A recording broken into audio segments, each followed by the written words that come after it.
Hello students, today we will start the new topic, that is test cross. Before that we have done monohybrid cross, dihybrid cross and Mendel's laws of inheritance. Okay, so monohybrid dihybrid cross में अगर हम monohybrid cross का एक example लेते हैं तो monohybrid cross हमने किस तरह से किया था, you see here. Monohybrid cross में we take two plants, pure tall, pure dwarf. F1 generation is this, that is tall. इसको हम हाइब्रिड टॉल बोलते हैं क्योंकि ये जो स्टेट है ये हेट्रोजाइगस स्टेट है. ठीक है, जब हम इसमें क्रॉस पॉलिनेशन कराते हैं, सेल्फ पॉलिनेशन करवाते हैं जब इसकी, तो जो हमें इसमें रिज़ल्ट मिलते हैं वो रिज़ल्ट कैसे मिलते हैं, वो हमें पुनेट स्क्वायर मेथड से इस तरह से रिज़ल्ट मिलते हैं. अगर आप देखेंगे ध्यान से तो ये हमारे पास रेशो आती है, ये रेशो जीनोटाइप रेशो इसकी आती है 1:2:1 और फिनोटिपिक रेशो आती है 3:1. 3:1 क्यों? क्योंकि ये तीनों के तीन क्या होते हैं, टॉल हैं और ये जो है ये ड्वार्फ है. जबकि यहाँ पे जीनोटिपिक रेशो में ये क्या है, ये प्योर टॉल है ये वाला, और ये हाइब्रिड टॉल है. ये दोनों जो है दो रेशो जो आई है ये हाइब्रिड टॉल की आई है. अब क्वेश्चन क्या है कि ये हमें पता कैसे लगता है. अगर कोई प्लांट, सपोज यहाँ पे दो प्लांट है, एक ये प्लांट है, ठीक है, एक ये प्लांट है, एक और प्लांट लेते हैं, एक ये प्लांट है. हम ट्रेट ले रहे हैं हाइट ट्रेट हमने पी प्लांट का लिया है. तो ये जो ये देखने से हमें पता लग रहा है प्लांट का फिनोटाइप, मतलब एक्सटर्नल जो हम ऑब्जर्व करते हैं, इसको जो ऑब्जर्व करेंगे इस प्लांट को, तो इस प्लांट को हमें देख के ही पता लग जाएगा कि इसका जीनोटाइप क्या होगा, ये होगा. Is that clear? फिनोटाइप देख के हमें पता लग जाएगा जीनोटाइप क्या है. अब ये दोनों प्लांट, इसका फिनोटाइप हमें पता है क्या है, देखने से देखिए क्या है, ये प्लांट भी टॉल है और ये प्लांट भी टॉल है, लेकिन टॉलनेस का जीनोटाइप ये भी होता है और ये भी होता है. तो इन दो प्लांट में किस प्लांट का जीनोटाइप ये है और किसका जीनोटाइप ये है, ये कैसे पता लगेगा? मेरी क्वेश्चन समझ आया आपको कि दो प्लांट टॉल हैं, ड्वार्फ का हमें पता है, इजीली पता लग जाएगा ये स्मॉल टी होगा. लेकिन अगर दोनों प्लांट की हाइट बिल्कुल सेम है तो हमें कैसे पता लगेगा कि ये प्लांट ये है इन दोनों का जीनोटाइप या इनका जीनोटाइप ये है. So that is the question. So this question is solved by using the cross known as test cross. Okay, test cross is the cross used to find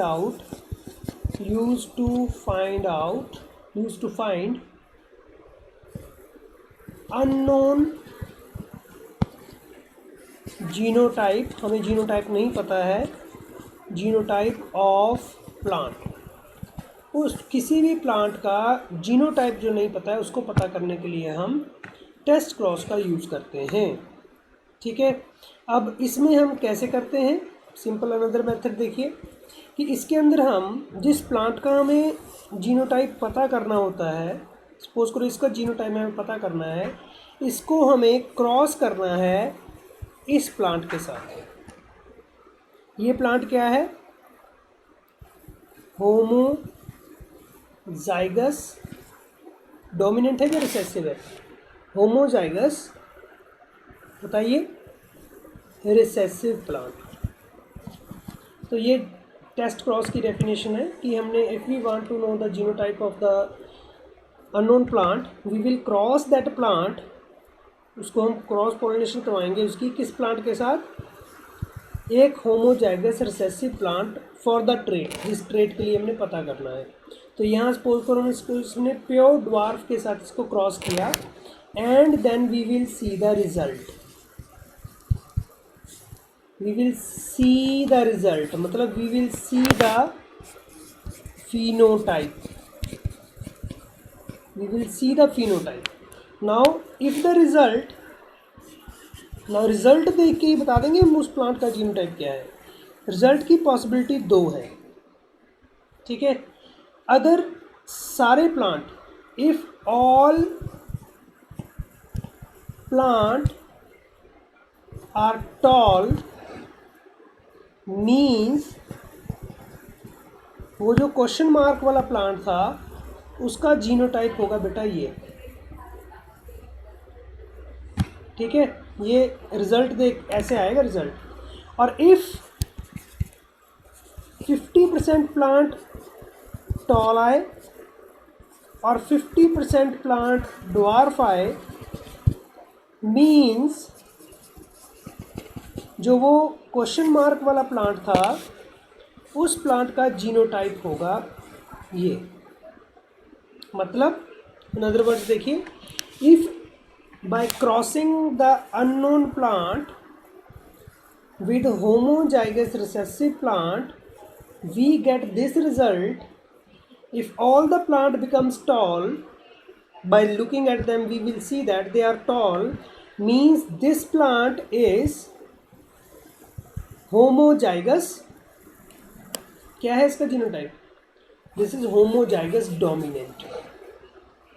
and if 50% tall होंगे, 50% जो है वो dwarf होंगे, तो कहने का मतलब जो ये जो प्लांट था, अंडर क्वेश्चन प्लांट था, ये प्लांट क्या होगा, इसलिए टर्म क्या यूज करते हैं हम, heterozygous. Is that clear? Now coming back here, the test cross, typical cross, you can see here now, in a typical test cross an organism, pea plant का example ले रहे हैं हम, showing the dominant phenotype is crossed with the recessive parent instead of self crossing। ये है test cross, ठीक है। कि जो प्लांट हमें देख रहे हैं उसको हम जिसका हमें फिनोटाइप पता है, उसका हमें फिनोटाइप दिख रहा है, उसको हम एक रिसेसिव पेरेंट के साथ क्रॉस कराते हैं, उसको आपस में सेल्फ क्रॉसिंग नहीं करवाते उसकी, ठीक है। और उनकी प्रोजेनी को एनालाइज किया जाता है, किस लिए, ये प्रिडिक्ट करने के लिए कि उस प्लांट का जीनोटाइप क्या, to predict the genotype of the test organism. So here in this book they have taken the example of the test cross where violet color flower is dominant over the white color flower. Now you see in the diagram here, this is the test cross, diagrammatic representation of a test cross. Now see here, in both the cases the plant is homozygous recessive and this plant under question is crossed with that. Similarly same plant is crossed here also, ठीक है, with this plant. If now see the result, if all plant are violet, यहाँ colour क्या लिया है हमने, कौन सा colour लिया है, देखिए यहाँ पे violet and white। तो ये प्लांट जो थे, ये दोनों प्लांट क्या थे, ये दोनों प्लांट थे वाइट, रिसेसिव ट्रेट है ना ये वाइट।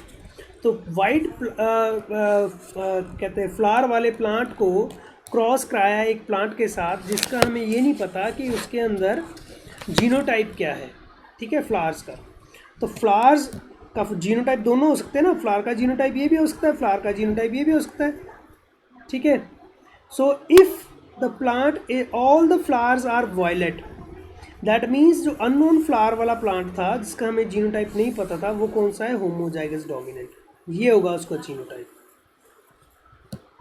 और अगर 50% फ्लावर वायलेट है, 50% वाइट है, जैसे मैंने वहाँ बताया था 50% टॉल 50% ड्वार्फ, तो अननोन फ्लावर जो है वो क्या है, heterozygous. See here, this is again, now I will show you again, if the all flower are violet means unknown flower is homozygous dominant, ये है उसका जीनोटाइप।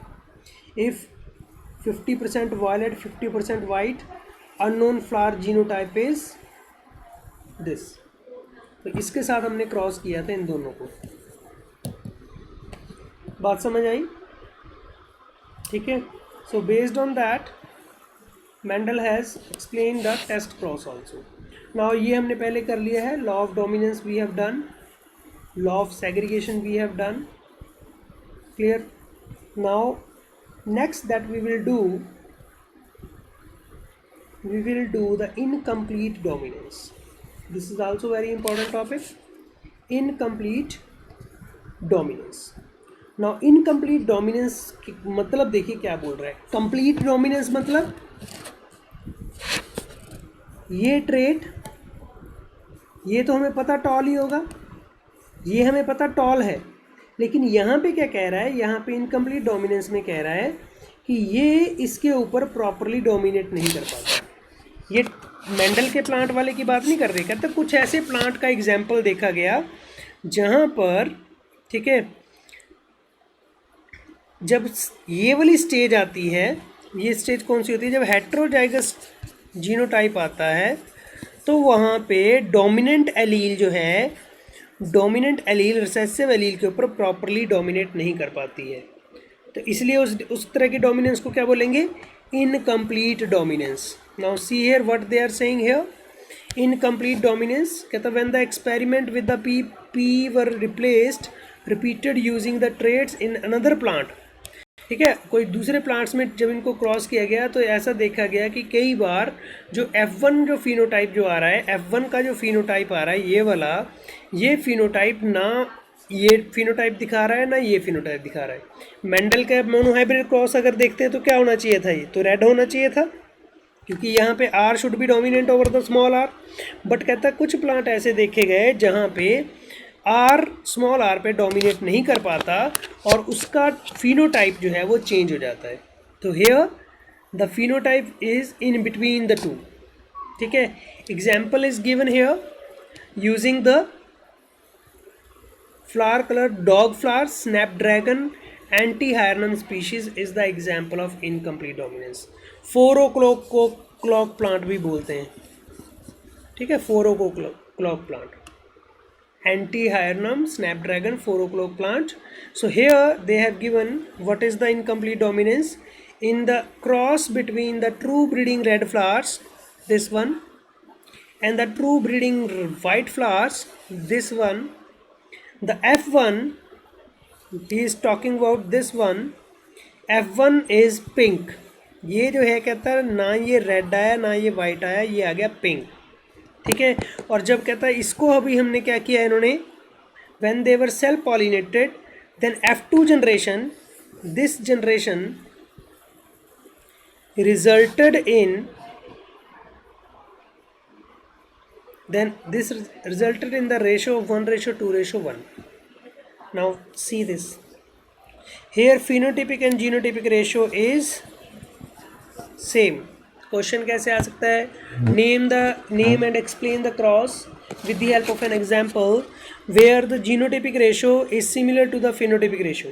दोनों की रेशो सेम है, जबकि मोनोहाइब्रिड क्रॉस में क्या था जो मेंडल ने किया था पी के साथ, वहाँ जीनोटिपिक ये थी और फिनोटिपिक क्या थी 3:1 थी, जबकि यहाँ ऐसा नहीं हो रहा है, यहाँ दोनों क्या आ रही हैं, सेम आ रही हैं।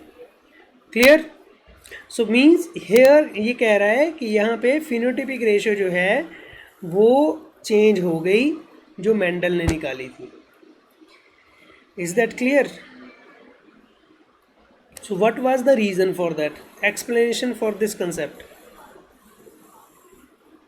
Now how they have explained this, कहता है कोई भी ट्रेट जो है उसकी 2 एलील्स होती हैं। ठीक है, 2 alleles are there, these 2 alleles can not be the identical, need not be always identical, जैसे कि ये इस केस में है। ठीक है, और कोई भी ये जो एलील्स हैं ये क्या चीज़ है एक्चुअल में, ये कोई ट्रेट है, और ट्रेट कौन कंट्रोल करता है, जीन। और जीन काम कैसे करता है, जीन काम कैसे करता है? जीन काम करता है बाय फॉर्मेशन ऑफ समथिंग, ठीक है। क्या बनाएगा genes? They code for proteins. Protein से क्या बनेंगे? हमने 11th क्लास में किया था, एंजाइम्स आर प्रोटीन मोस्टली, ठीक है। सो कहने का मतलब any trait which is given here, suppose this is the trait here, this is here and this is here, ठीक है। All the three function through the formation of enzyme. ये तीनों enzymes, और ये एंजाइम क्या करता है? एंजाइम सबस्ट्रेट को प्रोडक्ट में कन्वर्ट करता है, ठीक है। सबस्ट्रेट को प्रोडक्ट में, रिएक्टेंट को प्रोडक्ट में कन्वर्ट करेगा जब ये एंजाइम काम करेगा। अब तीन कंडीशन दी हुई है यहाँ पे। कहता what could be the reason why the pink colour appeared. कहता when the this allele was present, as in the case of red, so they produces the enzyme which was fully functional or normal functional, and this convert the substrate to the product completely, and product was the red color. Similarly, this did not produce any enzyme, so it could not convert the substrate into the product, so that's why the color was white. But when the combination was this, as in the case of F1 where the trait was pink, this produces the enzyme, but this enzyme was not fully functional.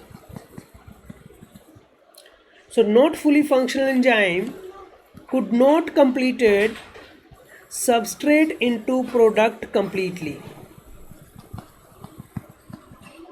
not completely, ये इसको completely convert नहीं कर पाया, तो जिसकी वजह से जो रेड होना था और जो एंड में विदाउट इसके वाइट होना था, और रेड और वाइट का मिक्स होके क्या बन गया? फिर कलर क्या अपीयर हो गया? पिंक। किस केस में? इस केस में, ठीक है।